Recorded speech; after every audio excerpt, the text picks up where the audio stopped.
7 minutes ago, you get one off the post, and then you got the keeper out of the net and somehow can't get it past. It seemed like that sequence kind of maybe summed it up. It just did not want to go in despite all the pressure you were putting on. No doubt. I don't like to make excuses, but that's probably one of the most unlucky second halves I've seen in maybe my coaching tenure, to be honest. There's 30 shots on goal and you get shut out. So unlucky, I'll say. But we did enough to win the game, or at least get something on the board. So I felt bad because I thought our second half effort was unbelievable. We looked really, really good and generated a lot of chances. But I feel like now in every post-game interview, it's really hard to score goals, and that couldn't be more of a clear example. Yeah. Where is the line, though, where you say, hey, eventually we got to finish? Yeah, I told them, I was like, soccer gods are going to start being in your favor. That's how it goes down, is you get really unlucky, and then some of the goals start dropping right to your feet instead of theirs. And that's just the nature of soccer. That's how it goes. So our time's coming, and we just got to keep believing and keep pushing. You guys, it seemed like we're pretty beat up coming into the year, but there's some faces that we've been used to seeing that we didn't see. Just kind of where are things at for you guys right now? Yeah, we're pretty bruised up right now. So this is a good weekend to have a single game week and just get some players back on the field, get some big minute players some rest. And just kind of like a good time to get a mental reset. And yeah, but vibes are good. I think everyone feels really good about the effort. For me as a coach, it's about playing 90 minutes solid, not 45. It's a long game and a long season. So just the mentality and the resilience that we showed in the second half, we got to make sure we extend that to first half performance as well. With all those shots that you guys had on goal, do you guys attribute just their their good defense, their goalkeeping that sort of kept the ball out of the back of the net, or was it just a missed execution? What's the thing that sort of sparked Man, it? I mean, their goalkeeper was phenomenal. I think she made some unbelievable saves for sure. But yeah, I mean, the couple where there wasn't even a goalkeeper was on the ground, and to me, there isn't something I can coach to fix that.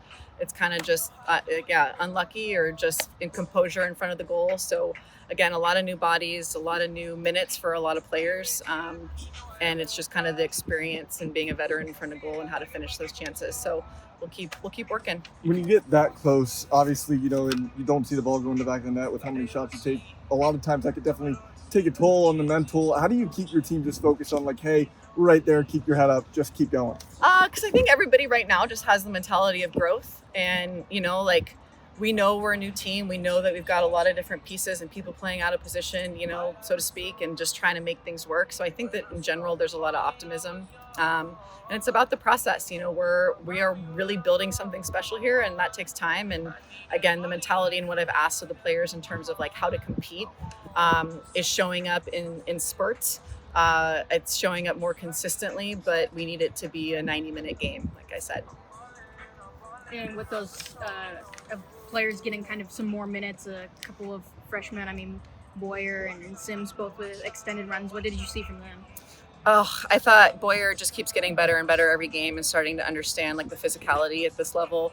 That's been a biggest strength for her as a club player, and then for her to step on to, Division I college field, recognizing that everybody's big, strong, and fast, so she started to adapt her game and really show a lot of promise, I think, in terms of her ability to be dangerous up top.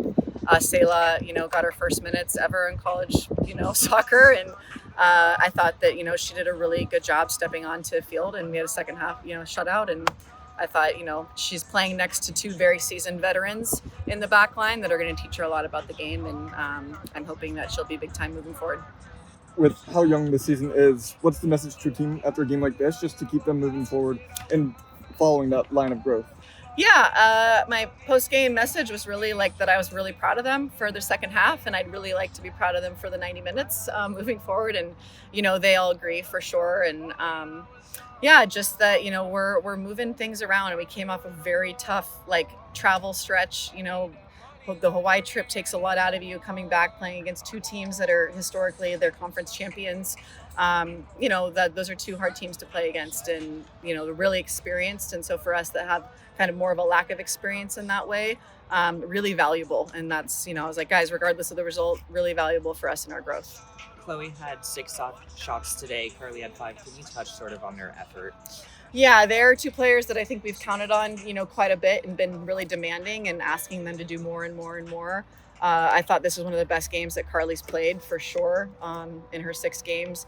Clotilde did a really good job too of getting on the end of some services. We had her out in a wide position today, seeing if that would generate something new, and I thought it really, really did. She did a fantastic job. So, yeah, again, like they're fighters. They're going to keep competing, and we just got to keep moving the bar higher and higher and hope we reach it.